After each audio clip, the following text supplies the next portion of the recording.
Vamos hoje falar sobre o lançamento do livro Como e Quando Investir? Eis as questões, de Jean Márcio de Mello, mestre em Economia e Finanças. O lançamento acontece no dia 23 de janeiro, na Livraria Cultura. Bom dia, Jean. Bom dia, Roberto. Tudo bem? Acontece à noite? Acontece à noite, 7 horas da noite, na Livraria Cultura Passa Alfândega. Você traz o livro Como e Quando Investir? Eis as questões, um livro e 8 investimentos para fazer seu dinheiro render mais. Poupança, CDB, LH, LCI, debêntures, títulos públicos, ações, fundos. Vamos ver se a gente consegue fazer uma síntese desses tópicos que você colocou. É um trabalho que gerou um investimento em pesquisa durante quanto tempo? Esse trabalho, ele partiu, mas ele é maior do que o que foi meu projeto de dissertação na Universidade Federal de Pernambuco. Foi um trabalho orientado pelos professores Pierre Lucene e José Lamartine, mas aquele trabalho ele foi específico para o mercado de ações. Certo. Isso foi qual ano? Isso foi finalizado em 2010, o trabalho de dissertação.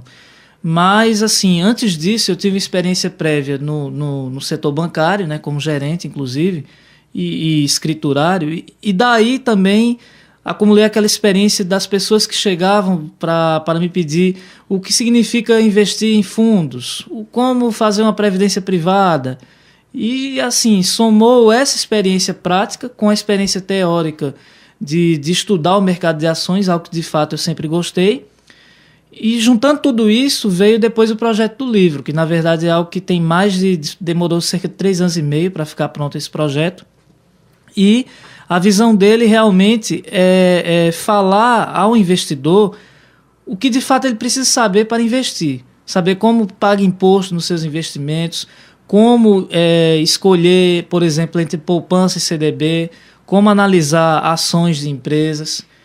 Realmente um manual prático e que reúne o conhecimento sobre 8 investimentos que de fato são os investimentos mais populares e mais comuns no Brasil, mais conhecidos atualmente.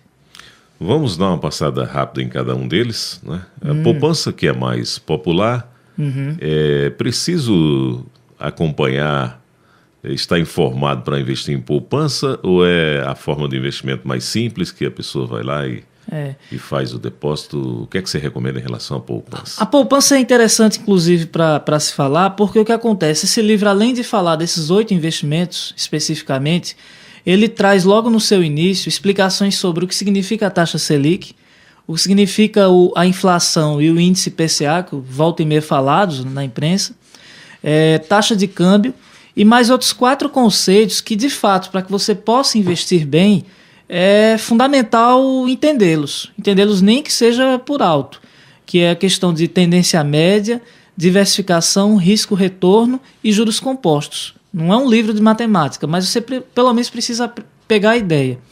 E no caso particular da poupança, por exemplo, a partir de 2012 foi criada a nova regra de poupança que, se a Selic passa de 8,5%, tem uma forma de rendimento. Se ela está abaixo de 8,5% tem outra. Ou seja, a poupança antiga, até para os depósitos feitos até aquela data, tinha aquela regra tradicional de 6% ao ano. Só que depois dessa data, para que realmente você analise, vale a pena investir em poupança, por exemplo, você tem que entender o que é a taxa Selic. Isso é de fato uma lacuna que muitos livros não têm. E a parte inicial desse livro trata de explicar, por exemplo, o que é a Selic e o que é o IPCA. Que aí você pode analisar, eu ganhei dinheiro, vale a pena investir? Então a poupança realmente tem essa particularidade que antes não tinha. Então realmente revela coisas novas aí. No momento de maior rigor do sistema bancário em relação à abertura de contas, depois isso foi mudando, alguma parcela da população do Brasil partiu para abrir contas poupança e utilizar como se fosse um correntista, ou seja, fazer pagamentos com aqueles cartões.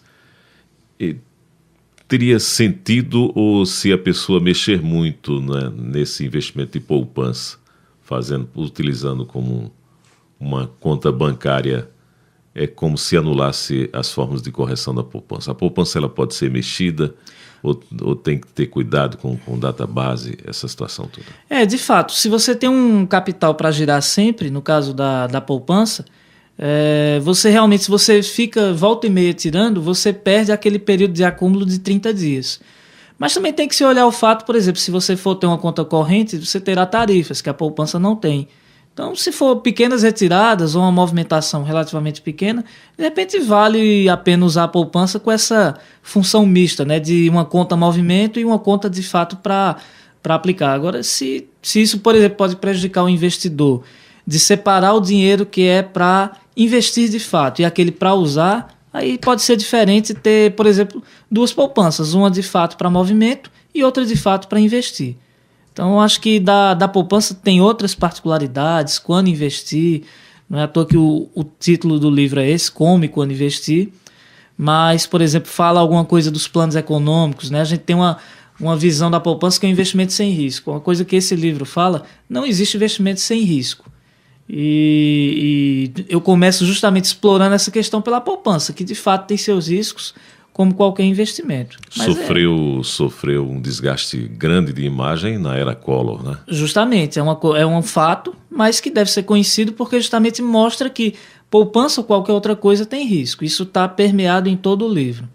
Agora, depois daquele período lá, houve todo um cuidado, né? Em esclarecer, em proteger. Claro. O investimento, né? Justamente. Hoje não só a camada mais popular, mas outros investidores também já partem para a poupança, né? E aí, partindo aí, saindo até da poupança para as outras opções, né, como você me perguntou, sim. Justamente eu percebi isso na minha prática de banco, quando trabalhei em banco, que os investidores às vezes recomendavam outras opções e o pessoal de repente não fazia porque realmente não conhecia, tinha um certo receio. Tanto é que a poupança ainda hoje bate recordes de captação e eu acho que muito explica, não é dizendo que ela é boa ou ruim, mas muito disso se explica não é porque as pessoas veem a poupança é boa, é muito realmente porque não conhece as outras opções. Então, o livro fala logo em seguida, né, aí, enumerando até os capítulos, ele fala no terceiro capítulo, né, sobre poupança e também o CDB, que é o Certificado de Depósito Bancário.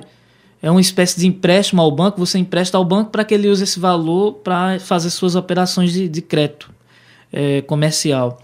Fica um tempo estabelecido, né? Fica justamente um tempo determinado esse depósito, né? Geralmente 2 anos, 1 ano. Não tento mexer antes, né? Não, na verdade sim. O CDB existe essa possibilidade de resgate antecipado. Agora, por exemplo, há CDBs em que conforme você vai avançando no tempo de investimento, você tem uma rentabilidade que vai crescendo. É melhor para o banco ter esse dinheiro mais tempo com ele. Então, você é premiado com um retorno maior em função disso.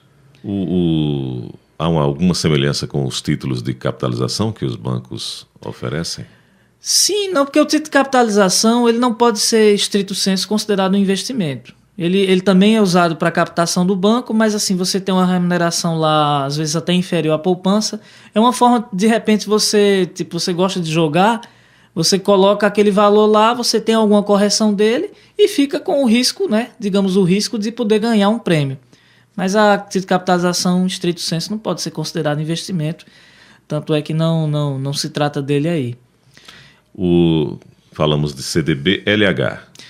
LH e LCI, esses dois investimentos, se você olhar até na capa, eles estão aí com o desenho da casinha, né? LH e LCI. Estão ligados à habitação. Justamente, eles são recursos que o sistema financeiro capta com a destinação de usar na aplicação em financiamentos imobiliários. É um investimento que tem uma particularidade bem interessante, que se trata da não tributação para pessoas físicas.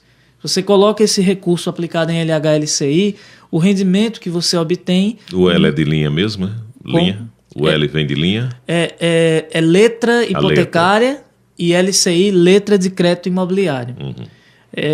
Então, você não possui a tributação do imposto de renda sobre os rendimentos. Que é até uma forma do governo incentivar esse investimento, que é mais uma fonte de recursos para algo que realmente é importante para a sociedade, que é a habitação, né? Investimento em habitação. E quanto à garantia e rentabilidade? A LHLCI, ela, ao lado da poupança e do CDB, estão entre os investimentos mais seguros. Eles têm a cobertura do Fundo Garantidor de Créditos e, além disso, servem também de garantia para esses dois investimentos em particular o lastro dos financiamentos imobiliários que o banco concede com esses recursos. Então, é um investimento realmente extremamente seguro, a LHLCI. A debentures que o GC querendo, se aqui estivesse, ia dizer, olha, um nome desse para o Matuto, ele já sai correndo. As debentures, elas são uma espécie... Ao lado do CDB, o CDB é um valor que você empresta ao banco, para que ele reempreste. A debentures seria um valor que você empresta à empresa. Um caso bem comum de debêntures que são bem acessíveis ao investidor em geral, pelo valor de aplicação menor, são as debêntures do BNDES. Então, mas existem outras. São públicas e privadas ou só as públicas? Empresas públicas e privadas podem emiti-la. Empresas que têm o capital aberto na Bolsa. E quem escolhe é o cliente que vai investir o dinheiro ou isso é feito depois pelo sistema bancário? Não, elas são disponíveis. Você pode, para adquiri-las, você tem que ter conta em banco ou corretora, né? E geralmente essas empresas fazem ofertas públicas de lançamento de debêntures. É um acompanhamento via Bolsa de Valores. Justamente, é um mercado. A debênture, eu diria assim, que é muito interessante conhecê-la, porque ela está mais ou menos no meio do caminho entre renda fixa e ações. Tanto é que existe a possibilidade de debêntures que inicialmente são títulos de renda fixa, mas que depois podem ser convertidos em ações. Então, no Brasil, realmente, o mercado de debêntures, como você mesmo comentou, né, ele realmente ainda é pouco conhecido. Ele é muito mais desenvolvido em países como os Estados Unidos. Mas eu acredito, inclusive, com fatores como redução da taxa de juros ou maior educação financeira do brasileiro, que naturalmente esse investimento vai ganhar mais corpo. Então, independente disso, sugestões como debêntures do BNDES ou de outras empresas realmente podem dar ótimas rentabilidades para o investidor. As empresas têm buscado muito essa captação, porque é uma forma também delas conseguirem recursos mais baratos sem ser necessariamente via o intermediador bancário. É direto a Bolsa faz a operação e pega o dinheiro diretamente dos investidores. Elas também, né, uma outra informação, o governo recentemente criou as debêntures de infraestrutura, que são justamente direcionadas a empresas que querem investir em rodovias, estradas, e essas também têm isenção de imposto de renda, para também incentivar esse mercado de títulos. Agora, a garantia aí é da empresa, não do governo. Justamente, aí não tem a garantia. Se a saúde da empresa for afetada... as debêntures são.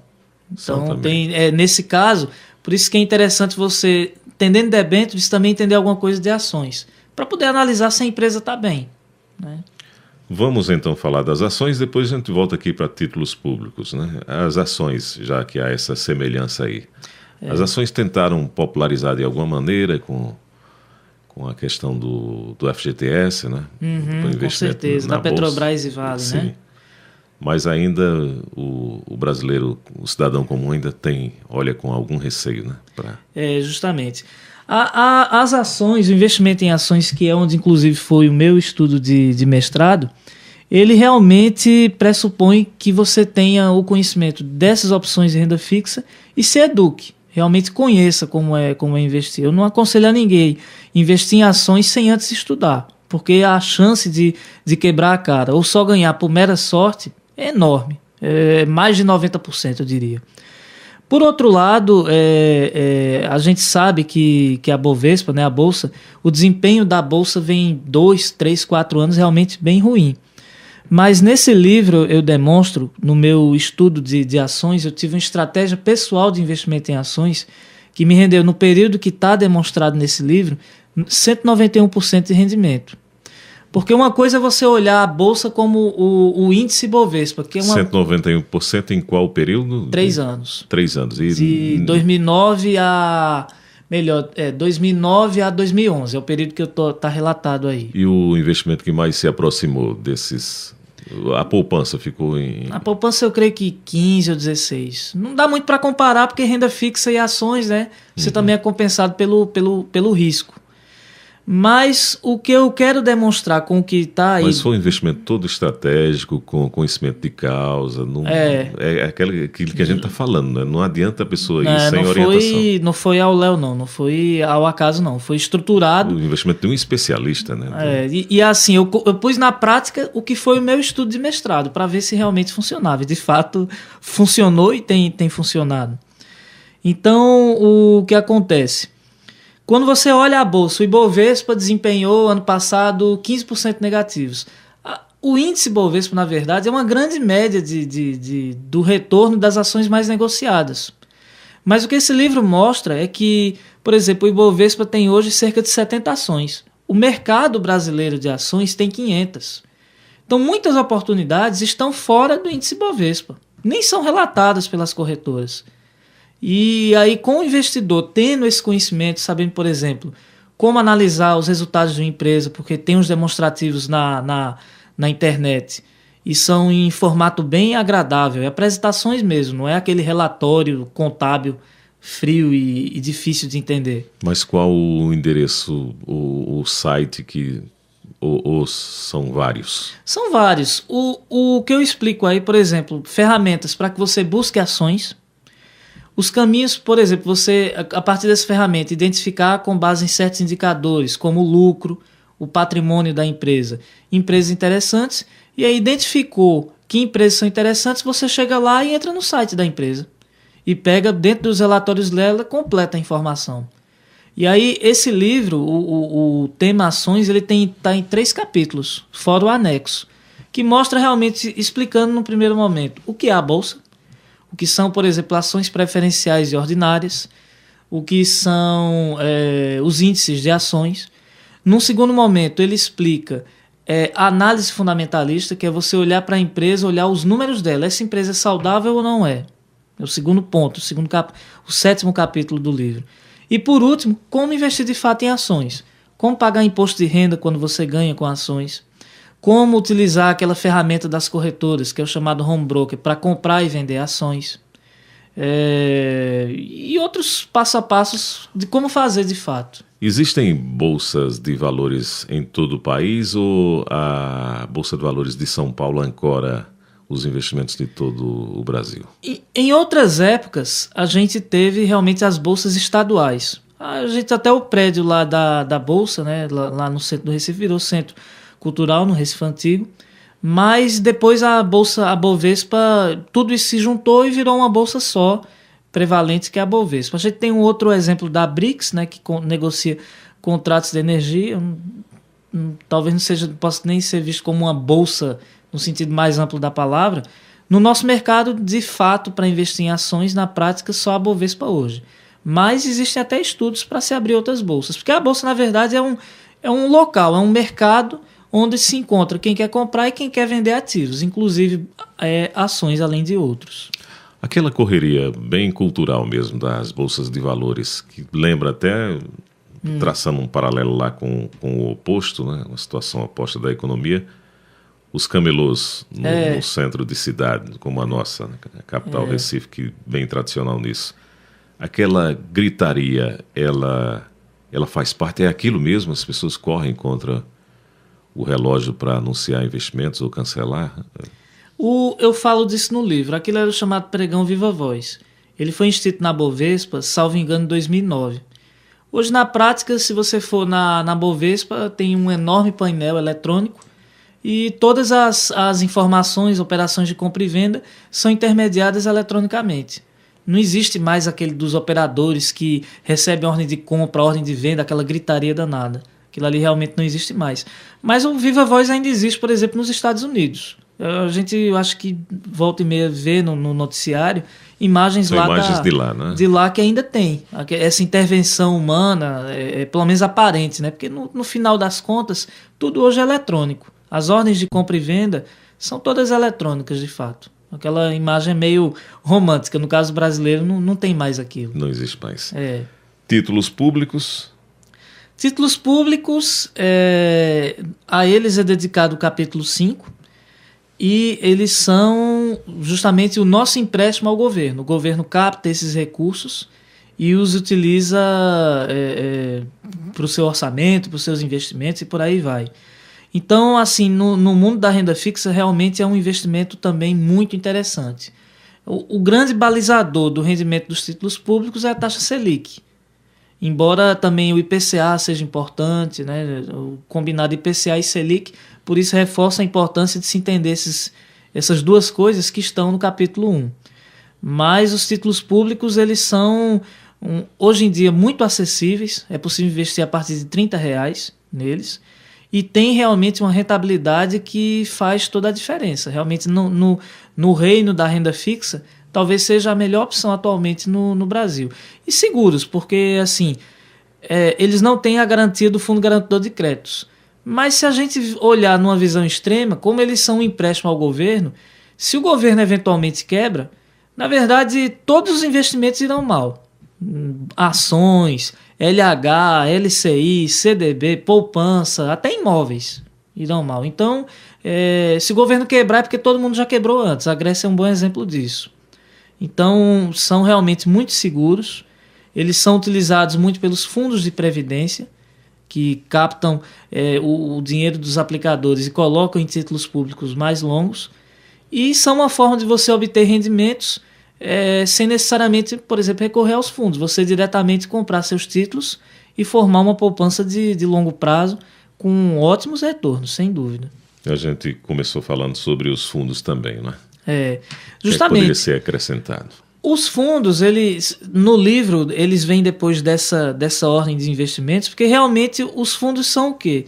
São uma forma de você aplicar sem necessariamente ir direto e comprar ações. Ir direto no mercado e comprar títulos públicos via Tesouro Direto.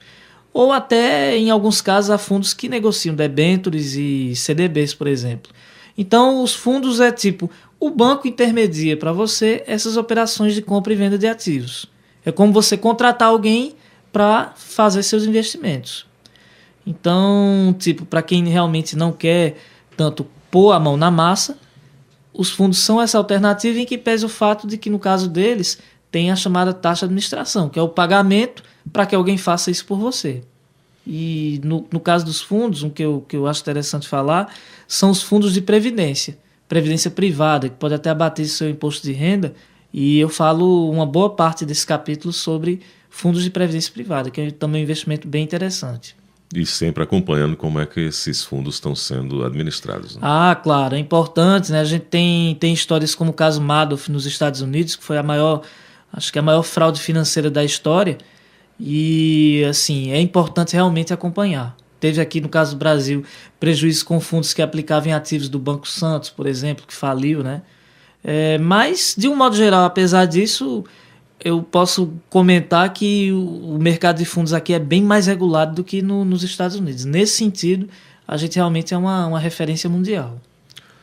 Jean, para a gente finalizar, nós vamos daqui a pouco renovar o convite para o lançamento do livro.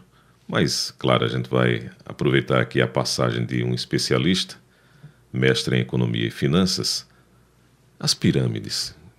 A mídia parou um pouco de falar agora, mas já existe essa polêmica aí criada em torno do patrocínio do Botafogo com a Telex Free. Uhum. Essas pirâmides, como é que se pode convencer uma pessoa, um cidadão comum, de que se alguém ganha com pirâmide é porque outro está perdendo?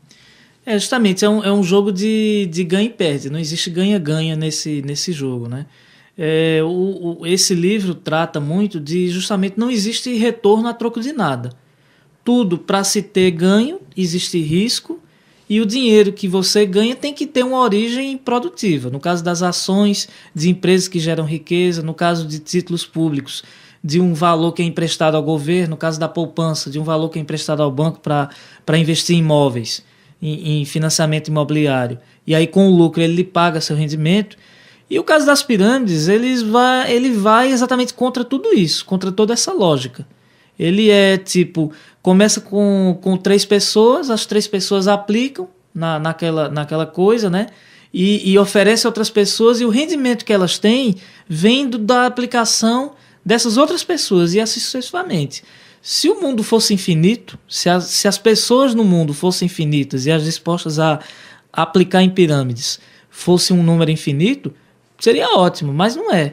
Em algum momento, deixa de entrar recursos novos. E como é uma coisa que não é baseada em nada, mas tão somente no dinheiro que vai entrando e vai realimentando quem já está lá dentro, quando para de ter as entradas, e vai gerando em quem está no topo quase um fanatismo, né? De ir para a rua defender, porque os recursos continuam sendo depositados, mas o sistema cansando lá no final, na base Exatamente. Da pirâmide, vai prejudicar alguém. O caso Madoff, do qual eu falei agora há pouco, era justamente um caso de pirâmide financeira, que caiu na época da crise de 2008. Porque o que acontece, a indústria de fundos nos Estados Unidos não era tão regulada, ele tinha um fundo que gerava tipo 1% ao mês continuamente, e assim, grandes bancos, inclusive instituições internacionais, queriam também ter esse rendimento, ao lado de fundos de pensão e investidores pessoa física, milionários, bilionários, todos queriam ter, mas ninguém se preocupava muito de perguntar como era aquilo. Enquanto a crise não veio, sempre havia mais dinheiro entrando. No momento que veio a crise, parou de entrar esse novo fluxo. No que parou, ele deixou de pagar. O Madoff antes era um cara representante da Bolsa lá, era um cara conhecido, inclusive, por caridade. Fazer caridade pegando dinheiro dos outros é fácil, né? Mas era conhecido por isso. E quando veio a crise, aí acabou a festa. Mas é a mesma lógica dos casos que ocorreram no Brasil, e que antes de Madoff tem a história financeira, fala muito disso, né? Mas assim, não se gera dinheiro do nada. E o livro, logo no começo, para explicar a inflação, até coloca faz uma colocação interessante. Imagine que todo mundo no Brasil de repente ganhasse na loteria.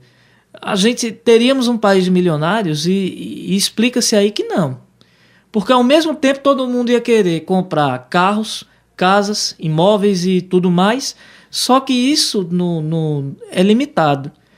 E o dinheiro, por outro lado, né, com todo mundo querendo, a compensação disso seria aumentar o preço das coisas. Então, o que quer se colocar é que tudo que tem valor tem que ser limitado, inclusive os rendimentos. Então, rendimentos infinitos a troco de nada, como o caso das pirâmides, de fato não existe e não se sustenta, por uma questão prática realmente. Então vamos renovar o convite, dia 23 de janeiro, o horário? Horário 7 horas, na Livraria Cultura do Passa Alfândega.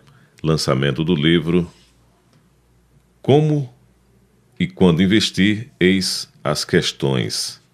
Um livro e 8 investimentos para fazer seu dinheiro render mais, de Jean Márcio de Mello. Algum e-mail para contato ou telefone, Jean? Os contatos sobre o livro, inclusive, estão vinculados a um site criado sobre o tema investimentos financeiros, que é o como e quando investir.com. Então, acessando lá esse site, né, tem também o e-mail contato@comoequandoinvestir.com. Facebook e Twitter também, né? Facebook, Twitter, né? O Facebook também é o Como e Quando Investir. Então, nesses contatos também tem informações do livro e alguns comentários, né, alguns textos que eu tenho postado sobre justamente investimentos de um modo geral. Também para realmente uma iniciativa de levar essa educação financeira e esse conhecimento realmente que, no nosso caso, no nosso país, ainda realmente é bastante carente. Obrigado por ter vindo. Ok, obrigado, e conto com a sua presença lá no lançamento também, de todos que estiverem nos ouvindo. Conversamos com Jean Márcio de Mello, mestre em Economia e Finanças e escritor.